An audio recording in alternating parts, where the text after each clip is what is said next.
नमस्कार विद्यार्थियों, कैसे हो आप सब। आप सबका स्वागत है हमारे YouTube channel online school paper के अंदर। आज मैं आपके लिए लेकर आया हूँ 8वीं बोर्ड परीक्षा विषय सामाजिक विज्ञान का मॉडल पेपर, जो आपका होने वाला कल के एग्जाम के लिए मोस्ट इम्पोर्टेंट पर्सन रहेंगे। तो आप सबसे निवेदन है कि वीडियो को पूरा देखें और चैनल को सब्सक्राइब करें। चलो वीडियो शुरू करते हैं। 1734 में हूडा सम्मेलन का आयोजन हुआ। यानी 1734 में हूडा सम्मेलन का आयोजन कहाँ हुआ था? तो ऑप्शन नंबर अ, भीलवाड़ा के अंदर। कहाँ हुआ था? भीलवाड़ा के अंदर। अगला प्रश्न, ब्रिटिश भारत का इतिहास पुस्तक के लेखक थे। ब्रिटिश भारत का इतिहास पुस्तक है, उसका लेखक कौन है? तो जेम्स मिल। ऑप्शन नंबर ब सही है। अगला प्रश्न, वर्ली विद्रोह कहाँ हुआ था? वर्ली विद्रोह कहाँ हुआ था? तो ऑप्शन नंबर ब, महाराष्ट्र में हुआ था। कहाँ हुआ था? वर्ली विद्रोह है वो महाराष्ट्र के अंदर हुआ है। अगला प्रश्न, संविधान की व्याख्या का अधिकार किसके पास होता है? तो संविधान की व्याख्या का अधिकार न्यायपालिका के पास होता है। ऑप्शन नंबर स सही है। ये मोस्ट इंपोर्टेंट प्रश्न है, आपको याद कर लेने। सारे प्रश्न इंपोर्टेंट है, मैं उत्तर के साथ लेके आया हूँ, तो आपको याद कर लेना है। अगला प्रश्न, भारत में घरेलू हिंसा महिला सुरक्षा कानून लागू हुआ। भारत के अंदर घरेलू हिंसा महिला सुरक्षा कानून लागू हुआ। घरेलू हिंसा मतलब उसे लड़ाई झगड़ा करना, पीटना, वो तो 2006 को हुआ था। कब हुआ था? भारत में घरेलू हिंसा महिला सुरक्षा कानून है वो 2006 में लागू हुआ था। ऑप्शन नंबर 10 सही है। अगला प्रश्न, प्राकृतिक संसाधनों का वितरण निम्न में से किस कारक पर निर्भर करता है? प्राकृतिक संसाधनों का वितरण है वो किन कारकों पर निर्भर करता है? तो भूभाग, जलवायु, ऊंचाई या उपरोक्त सभी। तो इसके अंदर ये तीनों कथन सत्य है, इसलिए ऑप्शन नंबर 10 सही है। भूभाग, प्राकृतिक संसाधनों का वितरण है वो भूभाग, जलवायु और ऊंचाई तीनों पर निर्भर करता है, इसलिए ऑप्शन नंबर 10 सही है। अगला प्रश्न, अनवीनीकरणीय संसाधन होते हैं। अनवीनीकरण संसाधन अनवीनीकरण अनवीनीकरण मतलब उसको हम दोबारा बना नहीं सकते, उसी से सीमित भंडार वाले से है, सीमित भंडार। ऑप्शन नंबर अ सही है, सीमित भंडार वाले, यानी जो कम हो और जिसको हम नया नहीं बना सकते और वो खर्च करते जा रहे, इससे सीमित भंडार वाले क्षेत्र को कहते हैं अनवीकरणीय संसाधन।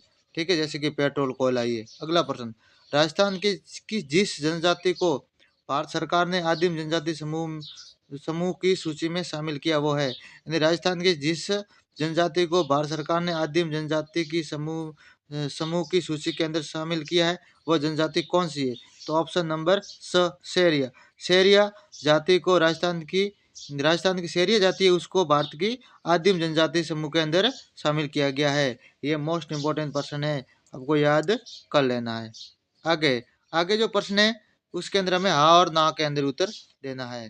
तो हाँ और ना वाला, 1764 में बक्सर का युद्ध हुआ, लड़ा गया, तो ये ऑप्शन सही है, हाँ है। एन बी हॉलैंड ने भारतीय कानून के संकलन का अंग्रेजी में अनुवाद किया था, इसमें भी हाँ है। लॉर्ड वेलेजली विलिय नीति के प्रतिपादक थे। लॉर्ड डलहौजी थे, विलियजली नहीं थे, और ये गलत है, इसके अंदर ना देना है। भारत में पुर्तगाली ठिकाना बंगाल था, नहीं, गोवा के अंदर था, ये भी ना है। अगला प्रश्न, न्यूनतम वेतन कानून से क्या अभिप्राय है? न्यूनतम वेतन कानून से क्या अभिप्राय है? न्यूनतम वेतन कानून के अनुसार किसी का वेतन एक निर्धारित न्यूनतम राशि से कम नहीं होना चाहिए। माना कि 10,000 बोले, 10,000 ही उसको मिला, उससे कम नहीं मिलना चाहिए। अगला, महिला सशक्तिकरण की आवश्यकता के कोई दो कारण लिखे। महिला सशक्तिकरण की आवश्यकता के कोई दो कारण, संपत्ति पर महिलाओं के अधिकारों का बहुत सीमित होना, शिक्षा तक महिलाओं की पहुंच का अभाव, यानी पहले औरतें पढ़ नहीं सकती थी, उनको सिर्फ घर का काम कराया जाता था, इसके अलावा उसके पास कोई अधिकार नहीं था। तो ये सशक्तिकरण की आवश्यकता के दो कारण मुख्य हैं, ये मोस्ट इंपोर्टेंट है। अभी कहीं कहीं तो ऐसा होता है। अगला प्रश्न, सन 1857 में मेट सावनी के सिपाहियों को नए कारतूसों पर क्यों ऐतराज था? यानी 1857 तक सावनी के जो सिपाही थे उसको नए कारतूस कारतूस मतलब बंदूक की गोलियां थी ना उसमें, तो उसको क्यों ऐतराज था? सन 1857 में मेट सावनी के सिपाहियों को नए कारतूसों पर इसलिए ऐतराज था क्योंकि उन पर गाय सूअर की चर्बी का लेप किया जाता था, जो उनकी धार्मिक भावनाओं के भावनाओं को ठेस पहुंचाने वाला था। यानी गाय और सूअर की मर्सी चर्बी है उसके ऊपर लगी हुई थी, लेप था, इससे उसे धार्मिक भावना को ठेस पहुंचती थी। अगला प्रश्न, भीलवाड़ा को राजस्थान का मैनचेस्टर कहा जाता है क्यों? भीलवाड़ा को राजस्थान का मैनचेस्टर कहा जाता है क्यों? वर्तमान में भीलवाड़ा राजस्थान का प्रमुख वस्त्र उत्पादक क्षेत्र है, इसलिए इसे राजस्थान का मैनचेस्टर कहा जाता है। क्यों? क्योंकि सबसे बड़ा वस्त्र उत्पादक राजस्थान का कौन सा है? भीलवाड़ा। ठीक है।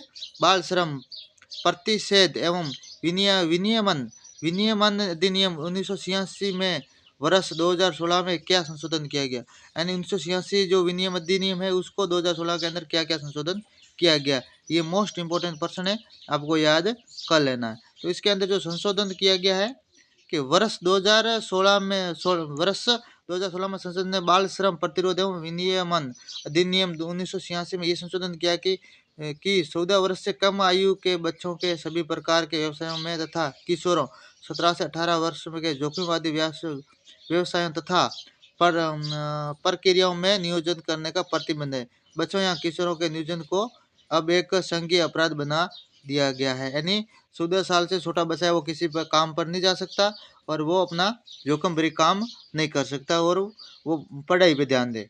ठीक है, ये मोस्ट इंपोर्टेंट। अगला प्रश्न, राजस्थान सरकार द्वारा बाल श्रम की दिशा में किए गए 2 कार्य लिखिए, यानी राजस्थान सरकार द्वारा बाल संरक्षण की दिशा ठीक है की दिशा में किए गए 2 कार्य कौन कौन से हैं लिखना है। तो राज्य बाल अधिकार संरक्षण आयोग एवं राजस्थान राज्य बाल संरक्षण समिति बाल संरक्षण में मुद्दे की सामुदायिक स्तर पर क्रियान्वित व जागरूकता हेतु कार्य किया करती है। जागरूकता हेतु कार्य करती है, यानी छोटे बच्चों को काम नहीं कराना, उसको पढ़ाओ, इसके हेतु वो कार्य करती है। ये मोस्ट इंपोर्टेंट पर्सन है। अगला, इसके अंदर अगला दिया हुआ है आगे, राज्य में कठिनाई में घिरे पीड़ित उपेक्षित लावारिस देखरेख और संरक्षण की जरूरत वाले बच्चों के लिए 24 घंटे निःशुल्क आपातकालीन पहुंच सेवा 1058 टोल फ्री सेवा संचालित की जा रही है। यानी ये एक टोल फ्री सेवा से कि कोई किसी को किडनैप करके ले जाता है, किसी को लावारिस छोड़ देता है, तो वो उसको कॉल करके अपनी हेल्प मांग सकता है। ठीक है, देश में मुगल सत्ता को पूरी खत्म करने के लिए अंग्रेजों ने क्या योजना बनाई, यानी देश के अंदर मुगल सत्ता थी उसको खत्म करने के लिए अंग्रेजों ने क्या योजना बनाई।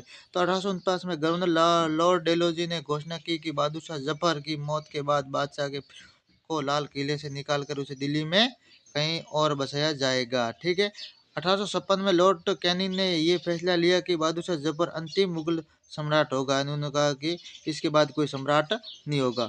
ये मोस्ट इंपोर्टेंट प्रश्न है, आपको याद कर लेना है। अगला, वर्तमान में राजस्थान में औद्योगिक विकास किस कारण से तेजी से हो रहा है। तो वर्तमान में राजस्थान में औद्योगिक विकास तेजी से हो रहा है, इसका प्रमुख कारण यह है कि वर्तमान में विभिन्न विकास योजनाओं के माध्यम से विकास हेतु आवश्यक सुविधा जैसे कि कच्चे माल की उपलब्धता, ऊर्जा के साधन, जल परिवहन, संचार और बैंकिंग व्यवस्था आदि का विस्तार किया गया है। ये मोस्ट इंपोर्टेंट है, आपको याद कर लेना। अगला, बंगाल की दीवानी मिलने के बाद कंपनी के सामने क्या मुद्दे आए। बंगाल की दीवानी मिलने के बाद कंपनी के सामने क्या क्या मुद्दे आए, ये मोस्ट इंपोर्टेंट है, आपको याद कर लेना है। चलो, बंगाल की दीवानी मिलने के बाद निम्नलिखित मुद्दे सामने आए। अब कंपनी अपने नियंत्रण वाले भूभाग के आर्थिक मामले की मुख्य शासक बन गई। अब उसे अपनी जमीन का शासन चलाने तथा आमदनी को व्यवस्थित करने के लिए ऐसे तरीके ढूंढने थे जिसे कंपनी अपने बढ़ते खर्चों को पूरा करने के लिए पर्याप्त आमदनी जुटा सके। आगे, व्यापारिक कंपनी होने के नाते उसे ये भी ख्याल रखना था कि वह अपनी आवश्यकता की वस्तुएं खरीदती और बेचती रहे, यानी जितनी जरूरत है उसे खरीदे और नहीं जितनी उसके पास ज़्यादा है उसको बेचती रहे। ठीक है, जितनी उत्पन्न हो उसे बेचती रहे। चूंकि कंपनी बाहरी शक्ति थी, अतः उसे उन लोगों को भी शांत रखना था जो गांव देहात से पहले शासन चला चुके थे, जिनके पास अभी भी शक्ति तथा सम्मान था। आगे, स्थानीय सत्ता में रह चुके लोगों को नियंत्रित करना तो आवश्यक था, लेकिन उन्हें खत्म नहीं किया जा सकता। उनको नियंत्रण, वो सत्ता है, उसके पास अभी भी कानून था, उनके पास शक्ति थी, उसको नियंत्रण करना तो आसान था, परंतु खत्म नहीं कर सकते थे उसे। ठीक है, ये मोस्ट इंपोर्टेंट क्वेश्चन है। आगे, गहन निर्वाह कृषि को अपने शब्दों में लिखिए। ये गहन निर्वाह कृषि ये मोस्ट इंपोर्टेंट है। गहन निर्वाह कृषि का एक ही स्वरूप है। गहन निर्वाह कृषि में कृषक अपने छोटे भूखंड पर असाधारण औजारों से अधिक श्रम करके खेती करता है और इस खेती में अधिक धूप वाले दिनों में युक्त जलवायु और उर्वर मृदा वाले खेत में है। एक वर्ष में एक से अधिक फसलें उगाई जा सकती है। इसमें चावल मुख्य फसल होती है तथा अन्य फसलों में गेहूं, मक्का, दलहन और तिलहन आदि शामिल होती है। ठीक है, आगे, औद्योगिक तंत्र पर संक्षिप्त टिप्पणी लिखी। औद्योगिक तंत्र पर आपको संक्षिप्त टिप्पणी लिख दी। ये मोस्ट इंपोर्टेंट प्रश्न है, आपको याद कर लेना है। औद्योगिक तंत्र में निवेश, प्रक्रम और निर्गत शामिल है।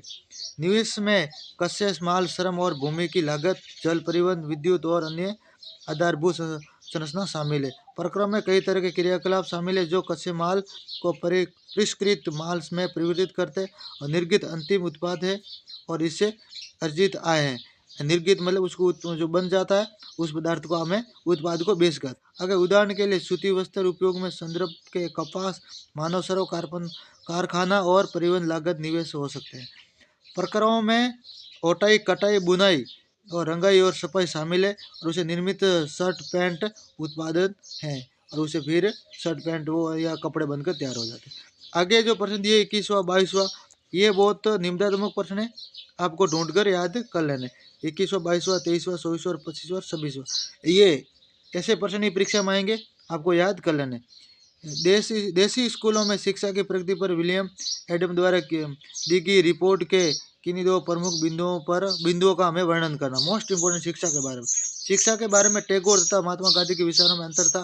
कथन के सत्यापन हेतु आपकी राय दीजिए। लोकतंत्र में संसद की आवश्यकता क्यों है? सफाई कर्मचारी आंदोलन ने 2003 में जनहित याचिका क्यों दायर की? अपनी याचिका उन्होंने किस बात पर आपत्ति व्यक्त की थी? ये पूरा बता रहा। जन राष्ट्रवाद पर विस्तार पूर्वक समझाइए। जन राष्ट्रवाद पर विस्तार पूर्वक आपको उसको समझाना है। मध्य मार्गी ब्रिटिश शासन के खिलाफ किस तरह का संघर्ष करना चाहते थे? ये इंपॉर्टेंट प्रश्न है, आपको अपनी किताब से ढूंढकर याद कर लेना।